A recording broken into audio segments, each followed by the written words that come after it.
Hi everyone, welcome back to my YouTube channel. So we are discussing about aldehyde ketones and carboxylic acid. तो आज हम इस chapter में oxidation reactions पढ़ेंगे aldehyde and ketones के।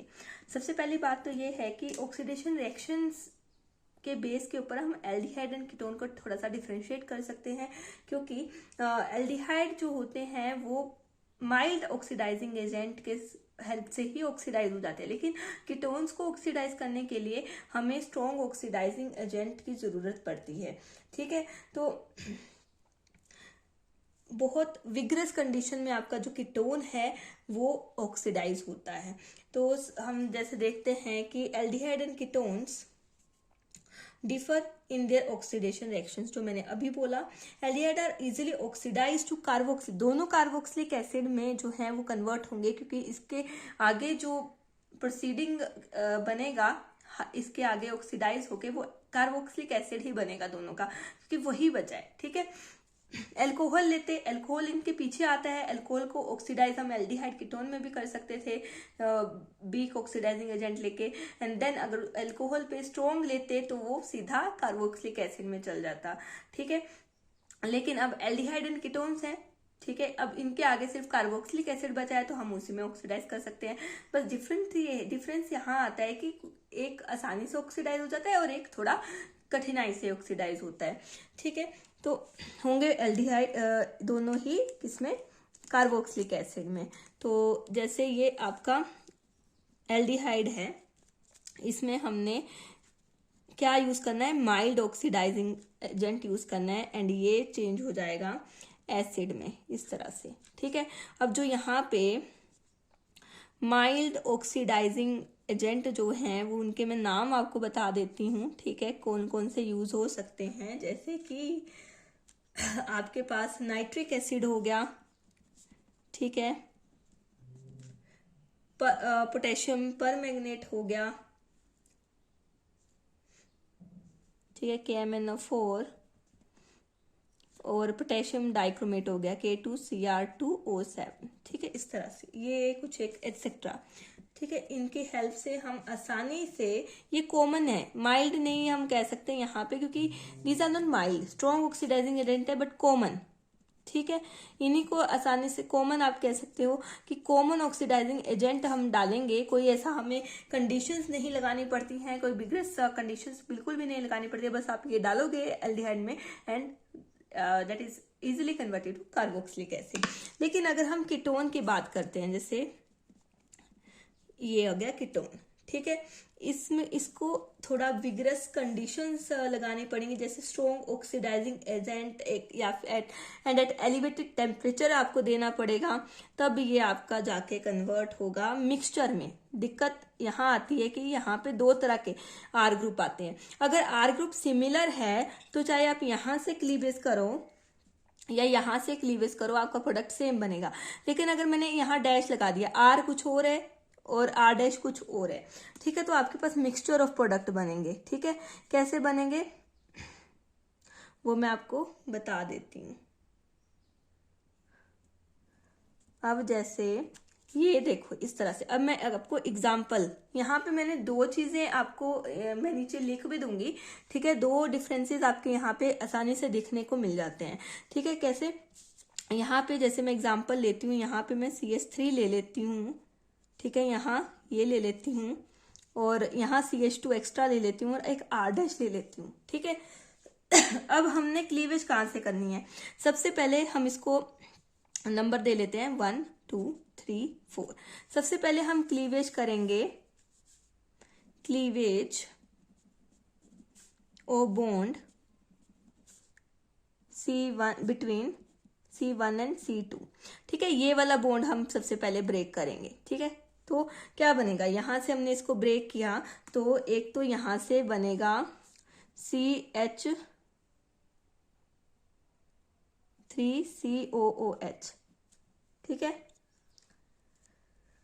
और साथ में यहां पे बनेगा R-CH2COOH। ठीक है, तो ये मिक्सचर दो तरह डिफरेंट प्रोडक्ट्स बन गए। ठीक है, अगर ये तो था क्लीवेज जब हमने इसमें से किया, अब दूसरी कंडीशन ये आती है कि हम क्लीवेज यहां से करें।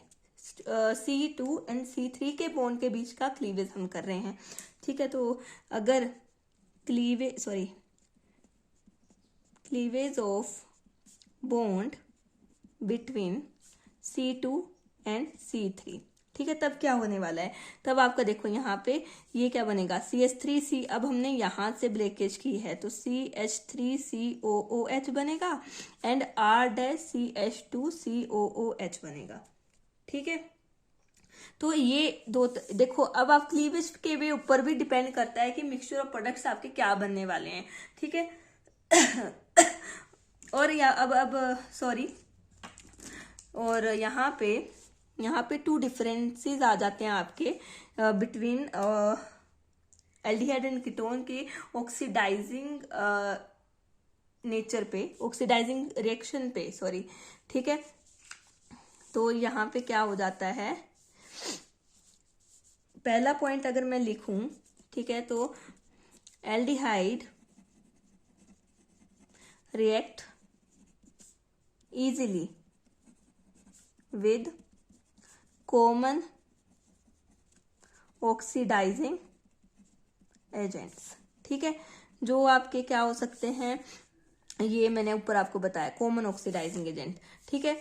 But ketones react in vigorous conditions, या तो आपको प्रेशर बढ़ाना पड़ेगा या आपका एलिवेटेड टेम्परेचर, एक हाई टेम्परेचर देना पड़ेगा, तो एक डिफरेंस ये हो गया। दूसरा है एल्डिहाइड गेव वन प्रोडक्ट, ठीक है, वेयर एज कीटोन्स गेव, ये वन है, ठीक है, मिक्सचर ऑफ प्रोडक्ट्स। तो ये चार तरह के प्रोडक्ट यहाँ पे बन गए, ठीक है। प्रोडक्ट में पहले, अब जरूरी थोड़ी कि मॉलिक्यूल जो है वो सिर्फ आपने रिएक्शन करा रहे हो और वो सिर्फ एक तरह बॉन्ड टूटे, उसकी अपनी मर्जी है, ठीक है। वो क्या पता वो आधे जो उसके बॉन्ड है वो 1 और 2 के बीच का बॉन्ड तोड़ रहे हैं और आधे जो मॉलिक्यूल है वो 2 और 3 के बॉन्ड का बीच का बॉन्ड तोड़ रहे हैं। तो आपके पास चार पॉसिबिलिटीज आपके पास बनती हैं मिक्सचर ऑफ प्रोडक्ट्स, ठीक है। तो ये देखो, पहला ये हो गया, दूसरा ये हो गया, तीसरा ये हो गया, चौथा ये, ठीक है। तो चार तरह के आपके पास यहाँ पे प्रोडक्ट बन के आते हैं, ठीक है। उसके बाद कुछ एक टेस्ट हैं जो ये एल्डिहाइड्स एंड कीटोन्स जो हैं वो देते हैं, ठीक है। एल्डिहाइड्स बेसिकली देते हैं, उसमें सबसे पहला आता है, उसमें भी आपका क्या हो रहा है, एक तरह से ऑक्सीडेशन रिएक्शंस ही चले हुए हैं। आपके पास कार्बोक्सिलेट आयन बनता है, ठीक है, जो एनायन है कार्बोक्सिलेट एनायन, ठीक है। तो वो हमें हेल्प करता है डिटेक्शन ऑफ एल्डिहाइड्स की कौन सा किस तरह का एल्डिहाइड है प्रेजेंट की नहीं है। तो सबसे पहले आपका आता है टोलन रिएजेंट टेस्ट या टोलेंस टेस्ट कहते हैं, ठीक है। अब सबसे पहले आपको ये पता होना चाहिए कि टोलन रिएजेंट होता क्या है। तो टोलन रिएजेंट होता है एक अमोनिकल सिल्वर नाइट्रेट सोल्यूशन होता है, ठीक है। अमोनिकल सिल्वर, ये आपको 1 मार्क में आ सकता है कि टोलन, इसका मैं फॉर्मूला भी बताऊंगी, नाइट्रेट सोल्यूशन है, ठीक है। ये है AgNH3 ट्वाइस, ठीक है, ये पॉजिटिव, और यहाँ पे आपका इस तरह से ये मेनली ये चीज है, आप NO3 लिख सकते हो। अमोनिकल सिल्वर नाइट्रेट है, सॉरी सिल्वर नाइट्रेट, यहाँ पे NO3 आपका आएगा, ठीक है। अब बात ये है कि ये इसमें क्या होता है, जब ये टोलन रिएजेंट जो है वो रिएक्ट करता है आपका किसके साथ, एल्डिहाइड के साथ, ठीक है। जब ये एल्डिहाइड के साथ रिएक्ट करता है, मतलब हमने इस तरह से इसकी रिएक्शन करवाई, ठीक है, रिएक्शन ये है इसके। अब इसका पर्टिकुलर यही रिएक्शन बनता है क्योंकि ये टेस्ट है एक तरह से। तो यहाँ पे कार्बोक्सिलेट एनायन बनता है आपके पास, एंड आपके पास सिल्वर का प्रेसिपिटेट बनता है, और यही सिल्वर का जो प्रेसिपिटेट है ये एक सिल्वर मिरर की तरह अपेयर होता है, जिससे हमें पता चलता है कि इसमें एल्डिहाइड प्रेजेंट है। ठीक है, तो ये हो गया है 4NH4 आपका ये निकल के आता है। ठीक है, तो ये था पहला टेस्ट। दूसरा टेस्ट ये है फैलिंग सोल्यूशन। ठीक है, फैलिंग सोल्यूशन जो है इसमें ये मिक्सचर होता है दो तरह के सॉल्यूशंस का, जिसमें फैलिंग ए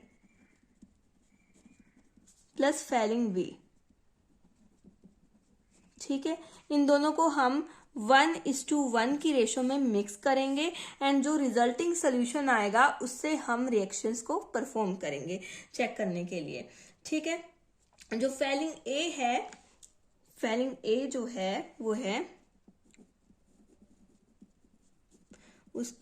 वो है copper sulphate, aqueous copper sulphate. ठीक है, मतलब CuSO4 एक्वस। ठीक है, ये है। और फैलिंग बी क्या है, अल्केलाइन सोडियम पोटेशियम टार्टरेट। ठीक है, और ये जो अल्कलाइन सोडियम पोटेशियम टार्टरेट है इसको एक और नाम से हम जानते हैं, रोशेल सोल्ट। ठीक है, इसको क्या बोलते हैं, रोशेल सोल्ट भी कहते हैं। ठीक है, तो इन दोनों केमिकल्स को हम 1:1 की रेशो में मिक्स करते हैं, देन हम जो क्या करते हैं रिएक्शंस करवाते हैं। तो इसमें आपके पास जो रिएक्शन होती है, ठीक है, वो आती है RCHO एल्डिहाइड लिया, कॉपर, यहाँ से कॉपर आयंस आ गए। ठीक है, OH negative, okay, and RCOO negative, ये रिएक्शन होता है आपका Cu2O, ये प्रेसिपिटेट आ जाते हैं आपके, और ये रेड कलर के होते हैं। ठीक है, रेड प्रेसिपिटेट। ठीक है, तो ये रिएक्शन हुआ है, इसमें एल्डिहाइड प्रेजेंट है, वो इन रेड प्रेसिपिटेट से ही पता चलता है। अगर रेड प्रेसिपिटेट बन रहे हैं मतलब कि यहाँ पे रिएक्शन हुआ है, एल्डिहाइड प्रेजेंट है। एक्सेप्ट एक एल्डिहाइड जो इसके साथ रिएक्ट नहीं करता है, वो है बेंजल्डिहाइड। ठीक है, एक्सेप्ट बेंज एल्डिहाइड। ठीक है, ये इस फैलिंग सोल्यूशन से रिएक्ट नहीं करता है। ठीक है, अब जो नेक्स्ट आता है वो है हेलोफॉर्म रिएक्शन। ठीक है, हेलोफॉर्म रिएक्शन, इसको हम ये भी कह सकते हैं oxidation of methyl ketones by haloform reaction. तो यहाँ पे जो तीसरा आपके पास आ रहा है टेस्ट, वो है हेलोफॉर्म रिएक्शन या ऑक्सीडेशन ऑफ। अब इसमें क्या होता है, इसमें ऑक्सीडेशन होती है किसकी, मिथाइल कीटोन्स की। ठीक है, एल्डिहाइड कीटोन मेनली या एल्डिहाइड भी आप यहाँ पे आ सकते हो। एल्डिहाइड और कीटोन जिनके पास एटलीस्ट 1 मिथाइल ग्रुप है, जो उसके कार्बन के साथ लिंक्ड है, कैसे, इस तरह से, ये एटलीस्ट 1 मिथाइल ग्रुप प्रेजेंट हो। ठीक है, एटलीस्ट 1 मिथाइल ग्रुप भी प्रेजेंट है अगर ये बनाए, तो ये आपका क्या बन जाता है, ये आपका कीटोन बन जाता है। ठीक है, तो ये यहाँ पे ये रिएक्ट करते हैं क्योंकि यहाँ पे ऑक्सीडेशन किसकी होती है, कीटोन्स की, वो बनाएंगे sodium salt of carboxylic acid. ठीक है, यहाँ पे सोडियम हाइपोहेलाइट का रिएक्शन होगा, सोडियम हाइपोहेलाइट, वो होते हैं NaOX। ये जो NaOX है, ठीक है, ये है सोडियम हाइपोहेलाइट, ये रिएक्ट करता है आपका कीटोन के साथ। ठीक है। ये रिएक्ट किया तो इसने क्या किया, यहाँ पे एक तो बनेगा आपका ये salt sodium salt of carboxylic acid, and साथ में आपका बनेगा मिथाइल ग्रुप क्या हो जाता है, वो हेलोफोम में कन्वर्ट हो जाता है। जैसे हेलोफोम मैं आपको बताती हूँ, वो है CH और X3, ठीक है, इसमें कन्वर्ट हो जाता है हेलोफोम में, ठीक है। अगर X आपका यहाँ पे क्लोरीन हो तो CHCl3, तो ये क्लोरोफोम हो जाएगा, ऐसे ब्रोमोफोम बन जाएगा, ठीक है, हाइड्रोफोम बन जाएगा, ठीक है। तो ये एग्जांपल मैंने दिया, हेलोफोम जर्नल उसमें, ठीक है। और ये तभी होगा रिएक्शन जब आपके पास इस कार्बोनाइल कार्बन के साथ एक एटलीस्ट मिथाइल ग्रुप जुड़ा हो। तो यहाँ पे नोट लिख लीजिए, need presence of at least one methyl group present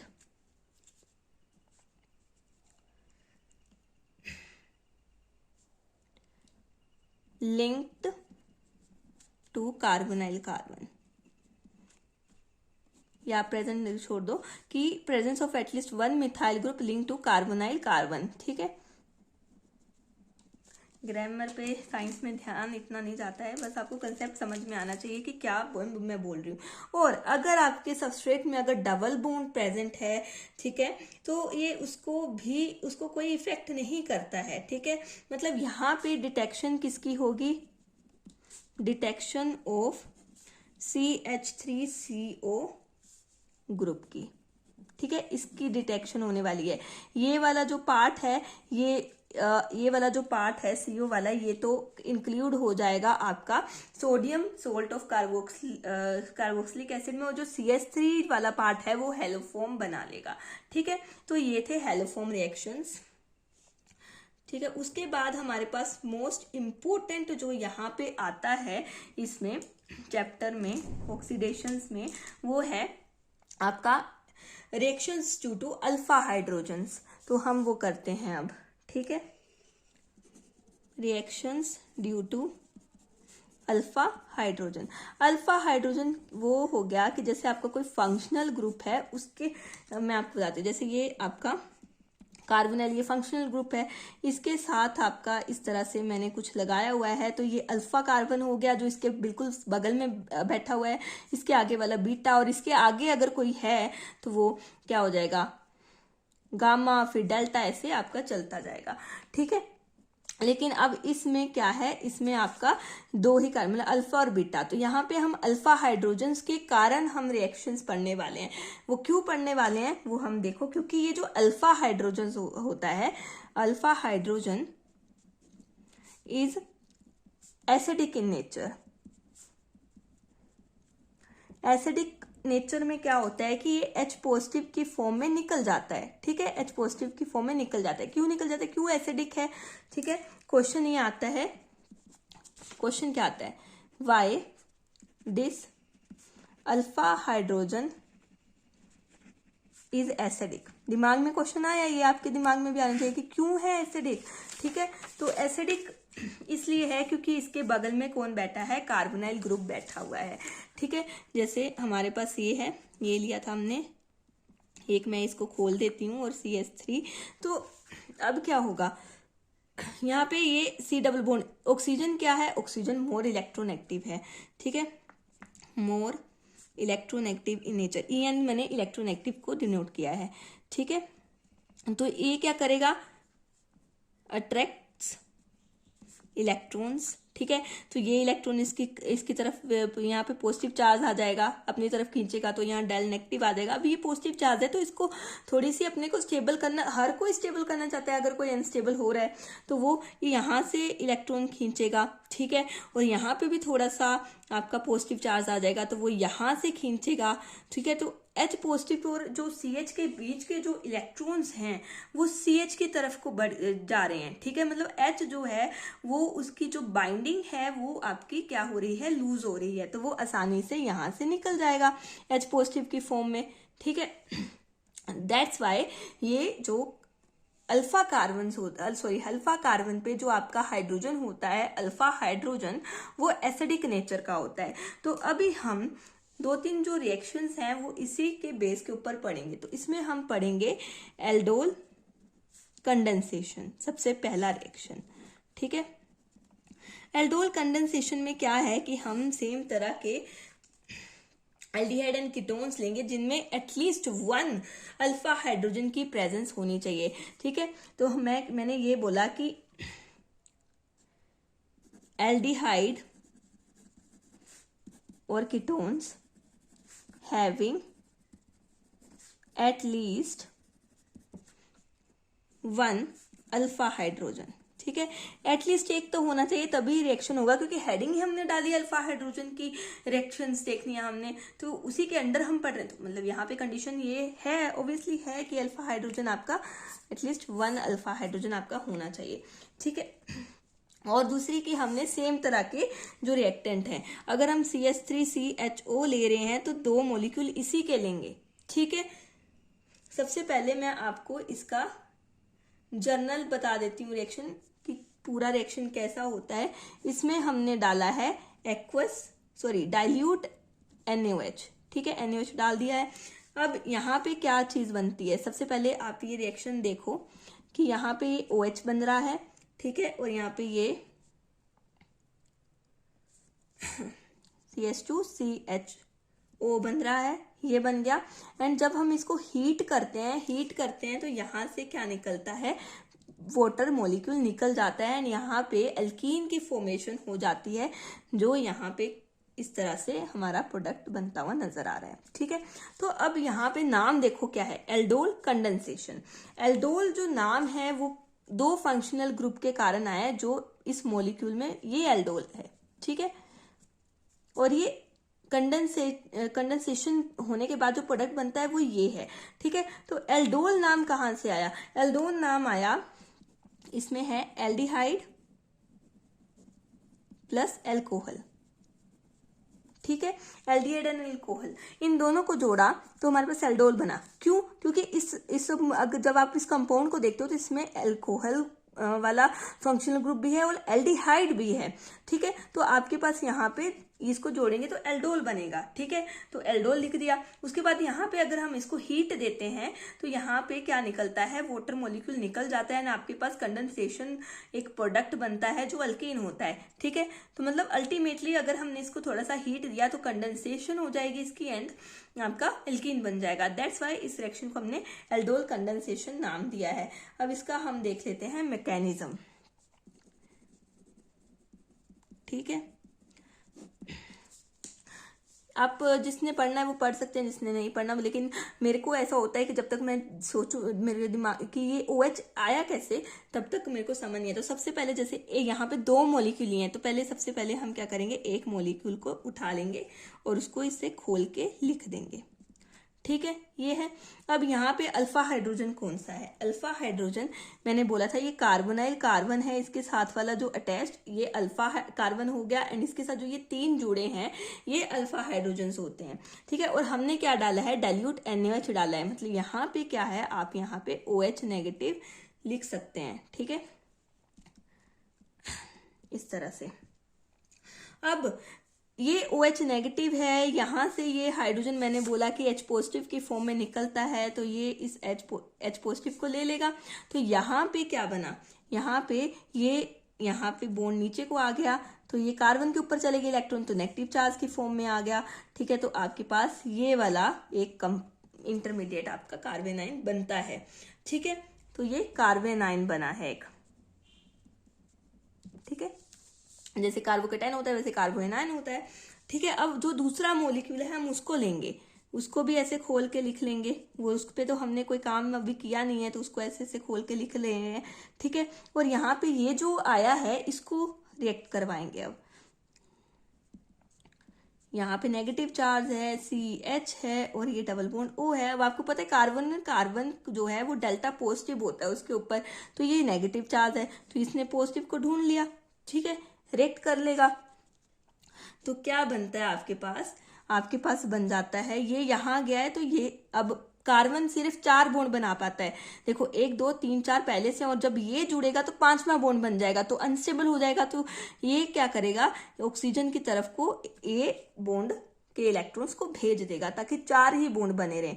ठीक है, तो यहाँ पे क्या कंपाउंड बन के आता है वो देखो, यहाँ पे आपके पास ये O नेगेटिव, हाइड्रोजन नीचे, और ये जुड़ गया है अब इस कार्बन के साथ, ये हाइड्रोजन हाइड्रोजन, ऊपर हाइड्रोजन, और ये एल्डिहाइड।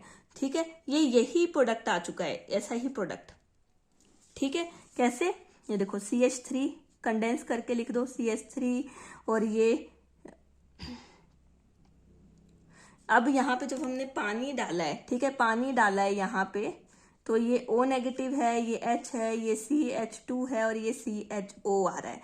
ठीक है, ये देखो इसी कार्बन पे O नेगेटिव लगा हुआ है। ठीक है, ये अब हमने इसमें क्या डालना है, ये जो प्रोडक्ट आया है आपका ये वाला, ठीक है, इसमें हमने वाटर डालना है। ठीक है, क्या डालना है, वाटर डालना है। ठीक है, हम अगले पेज पे कर लेते हैं। हमने डाल दिया उस पर पानी। ठीक है, पानी डाल दिया तो जो आपका O नेगेटिव है वो क्या करेगा, H पॉजिटिव, क्योंकि H पॉजिटिव OH नेगेटिव बनाते हैं तो वो H पॉजिटिव को ले लेगा ताकि वो न्यूट्रल हो जाए। तो यहाँ पे इस तरह से ये बन रहा है, OH, यहाँ H, यहाँ CH2 CHO, ये बन गया। अब हमने इसको क्या कर दिया है, इसको हीट दे दी है। हीट दे दी है तो यहाँ से आपका एक, इसको मैं खोल के लिख लेती हूँ ऐसे। ठीक है, तो ये चीज आपकी OH नेगेटिव, ये OH नेगेटिव की फॉर्म में जाएगा, बॉन्ड लेके जाएगा, और H पॉजिटिव की, तो -H2O निकल जाएगा, तो ये H पॉजिटिव वाला बॉन्ड ये यहाँ आ जाएगा। तो आपके पास जो कंपाउंड बनता है वो है ये CHO। ठीक है, तो ये फाइनल प्रोडक्ट है। नेक्स्ट जो आपका रिएक्शन आता है वो इसी के साथ मिलता जुलता है, वो है क्रॉस एल्डोल। ठीक है, उसका मैं मैकेनिज्म नहीं कराऊंगी क्योंकि आप वो बिल्कुल सेम है, डिफरेंस बता दूंगी, मैकेनिज्म आप खुद करके देखेंगे। ठीक है, क्रॉस एल्डोल कंडेंसेशन में क्या होता है कि आप डिफरेंट एल्डिहाइड्स और कीटोन्स लेंगे, या फिर एल्डिहाइड्स प्लस कीटोन्स ले सकते हैं, कीटोन ले सकते हैं, एल्डिहाइड प्लस कीटोन ले सकते हैं। तो आपके पास जो रिएक्शन आएगा, रिएक्शन वैसे ही है। ठीक है, रिएक्शन वैसा ही है कि आपने इस तरह से, यहाँ पे आपने क्या किया था, सेम ही 2 मॉलिक्यूल इसी के लिए थे। अब आपने क्या लेना है, अब आपने यहाँ पे CH3 CHO लिया है, प्लस आपने CH3 CH2 CHO ले लिया है। ठीक है, और इसमें आपने NaOH डाला है, तो आपके पास क्या प्रोडक्ट बनता है वो मैं आपको बता देती हूँ। CH3 CH double bond CH CHO। अगर आप यहाँ से अल्फा हाइड्रोजन निकालते हैं और अगर आप यहाँ से अल्फा हाइड्रोजन निकाल रहे हैं तो आपके पास क्या बनता है, CH2 CH double bond CHO, और यहाँ पे CH3 नीचे लगा हुआ है। ठीक है, तो आपके पास CA प्रोडक्ट बनता है। तो 2 इस तरह के प्रोडक्ट आपके बनते हैं। कीटोन्स जो हैं can also be use as a one component in the cross aldol reaction, जैसे मैंने आपको बोला। ठीक है, किस तरह से आप, जैसे ये एक और रिएक्शन हम देख लेते हैं। ठीक है, ये है और ये CHO हमने लिखा और यहाँ पे हमने एक कीटोन ले लिया है। ठीक है, C डबल बॉन्ड O और ये CH3, और यहाँ पे OH नेगेटिव मतलब यहीं से आया है। ठीक है, और पहली कंडीशन ये है, मतलब आपको इस तरह से लिखा हो सकता है, ये दूसरी कंडीशन है, तभी बनेगा। इसको हीट, सेकंड पे आपने हीट भी किया है NaOH के साथ एक करके, तभी आप एक लाइन में, आपको सारी कंडीशंस बतानी पड़ती है कि पहले हमने ये स्टेप में 1 नंबर करके आपने NaOH यूज किया, 2 नंबर करके आपने हीट यूज की। तो इस तरह से आप बना सकते हो, इसकी जगह आप NaOH भी लिख सकते हो OH नेगेटिव की जगह। तो यहाँ पे क्या होने वाला है, इस तरह से CH, और इसको इसे पलटोगे। ठीक है, तो यहाँ पे डबल बॉन्ड CH और C डबल बॉन्ड O, और यहाँ पे दूसरी बेंजीन रिंग जो है वो आके लग जाती है, तो ये प्रोडक्ट बनता है। अब कुछ एक कैनिज और रिएक्शंस हैं, जैसे कैनिज़ेरो रिएक्शन। ठीक है, इस रिएक्शन में क्या है, ये वो वो कंपाउंड देते हैं when there is no alpha hydrogen, कोई अल्फा हाइड्रोजन प्रेजेंट ही नहीं है, तब ये रिएक्शन होगा। तब क्या होगा कि जो आपने एक जो सबस्ट्रेट लिया है एल्डिहाइड, ठीक है, जैसे आपने ये लिया है, ये है CHO लिया है, ठीक है। अब इसमें कोई वो नहीं है, अल्फा हाइड्रोजन नहीं है, ठीक है। तो और आपने यहाँ पे कंसंट्रेटेड NaOH ले लिया है अगर, तो आपके पास क्या होगा, यही जो आपका रिएक्टेंट है ये ही रिड्यूस होगा और यही ऑक्सीडाइज होगा, मतलब डिस्प्रोपोर्शनेशन रिएक्शन यहाँ पे होगी, जो आपने 11th क्लास में रिडोस रिएक्शन में पढ़ा है। डिस्प्रोपोर्शनल रिएक्शन जब सेम ही स्पीसीज ऑक्सीडाइज करती है और वही स्पीसीज रिड्यूस करती है, तो उस तरह के रिएक्शंस को हम डिस्प्रोपोर्शनेशन रिएक्शन बोलते हैं, ठीक है। यहाँ पे होगी, ठीक है। तो यहाँ पे क्या है, एक मॉलिक्यूल इसका बन जाएगा अल्कोहल में कन्वर्ट हो जाएगा, सॉरी, एक अल्कोहल में CH2OH, और जो दूसरा होगा वो इसका मतलब एसिड बना देगा, ठीक है। सोडियम है, अब सोडियम प्रेजेंट है तो यहाँ पे sodium salt of carboxylic acid आपका बनने वाला है, तो ये प्रोडक्ट आपका बनेगा। एक तो आपका बेंजाइल अल्कोहल बन चुका है ये, और ये है सोडियम बेंजोएट, ठीक है, ये आपका हो गया। अब आपके पास यहाँ पे आती है कि इलेक्ट्रोफिलिक सब्स्टिट्यूशन रिएक्शंस भी शो करते हैं एरोमेटिक एल्डिहाइड एंड कीटोन्स, ठीक है। इलेक्ट्रोफिलिक मतलब आपके पास क्या आ रहा है, इलेक्ट्रोफाइल आ रहा है, जो मतलब इलेक्ट्रॉन लवर होता है। तो अब जैसे मैं आपको बताती हूँ, यहाँ पे हम जो आज की लास्ट रिएक्शन पढ़ने वाले हैं थोड़ा सा, वो है इलेक्ट्रोफिलिक सब्स्टिट्यूशन रिएक्शंस। तो यहाँ पे जो एल्डिहाइड एंड कीटोन्स हैं वो क्या करते हैं, वो अंडरगो करते हैं electrophilic substitution reaction at the ring. Aromatic aldehyde and ketones undergo this reaction on, या एट लिख लो, रिंग पे, जहां पे जो कार्बोनाइल ग्रुप है एक्ट्स एज डीएक्टिवेटिंग ग्रुप, ठीक है। तो रिएक्शन देख लेते हैं। तो जैसे आपके पास एरोमेटिक बोला है तो बेंजीन रिंग तो होगी ही, ठीक है। तो CHO ये ले लिया, बेंजल्डिहाइड मतलब हमने ले लिया है, ठीक है। उसके बाद हमने इसमें क्या डाला है, नाइट्रेशन कराएंगे तो HNO3 और H2SO4 का मिक्सचर, और 273 तो 283 केल्विन तक आपका टेम्परेचर होगा। तो क्या होगा, जब डीएक्टिवेटिंग ग्रुप होता है तो मेटा पे अटैक होगा, मेटा पे ग्रुप अटैच होगा, ठीक है। तो क्या होगा, ये जो NO2 है, यहाँ पे जो NO2 आया, यहाँ से जो इलेक्ट्रोफाइल बनता है, कई बार ये भी पूछ लेते हैं कि इन इलेक्ट्रोफाइल इन नाइट्रेशन, ये नाइट्रेशन का रिएक्शन हो रहा है तो वो आता है,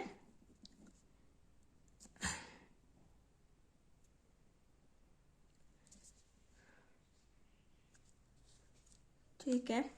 तो हम जो यहाँ पे NO2, ठीक है, तो यहाँ पे ये NO2 लग जाएगा यहाँ पे, ठीक है। कैसे, मेटा पे लगेगा, और ठीक है, यहाँ पे आपका CHO है, ये ऑर्थो मेटा पैरा, तो यहाँ पे आपका NO2 ग्रुप लग जाएगा, ठीक है। तो दैट्स इट फॉर टुडे। अब नेक्स्ट हम शुरू करेंगे हमारा कार्बोक्सिलिक एसिड, ठीक है, which is the last topic. उसके हम प्रेपरेशन, सबसे पहले उसकी जो स्ट्रक्चर है, नोमेनक्लेचर है, थोड़ा सा वो देख लेंगे, एंड देन हम उसका प्रेपरेशन देखेंगे, then physical and chemical properties, and उसके बाद आपका चैप्टर ये फिनिश हो जाएगा। Thank you.